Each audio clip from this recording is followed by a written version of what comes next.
An award-winning barbecue restaurant burns down in Atlanta after a cook left the kitchen unattended. Those flames are pretty intense there, and tonight we're learning that's not the only thing that went wrong. The closest fire hydrant did not work. CBS 46's Haley Mason has been investigating, also questioning city water officials about those inspection practices. She's live with what she's finding out. Haley?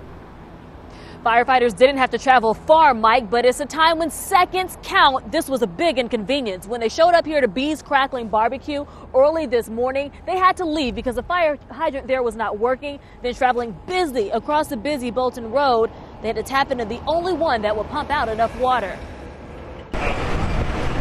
Brian Furman says he is trying to stay positive after losing his popular award-winning restaurant to an early morning fire on Main Street and Bolton Road in Atlanta. When they pulled up, it was kind of like, okay, it's contained in there, the kitchen, everything's fine.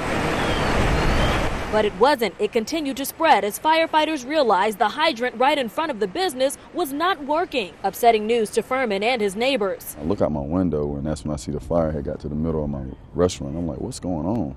I didn't know at the time that the hydrant wasn't working. Makes me nervous as a homeowner around here that maybe mine's not working right next to my house. Atlanta's watershed department is responsible for inspecting fire hydrants. I asked them why this one wasn't working. This afternoon in a statement, they told me the hydrant is being inspected for low water pressure, but they weren't able to immediately offer inspection results on the hydrant.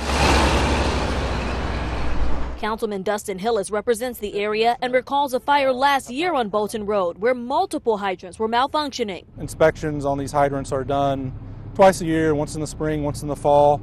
The last one being in the fall. They haven't gotten to the spring inspections yet, of course. We need to possibly look at doing these more often to make sure these hydrants are in working condition. As for B's Crackling Barbecue, unfortunately, they've been through this before. Last time I burnt down, I was like, just come back bigger and better. You know, that was my motto, come back bigger and better. And the first location of B's Crackling Barbecue is actually in Savannah, Georgia. That burned down a few years ago after an electric-related fire. But Furman said he will rebuild, optimistic that he can rebuild just as he did there before. As for the report, the inspection reports on the hydrant, Atlanta Fire Department could not get me those numbers before this story aired. We'll update our CBS 46 News app when those results come in. Reporting in Atlanta, Haley Mason, CBS 46 News. Haley, thank you.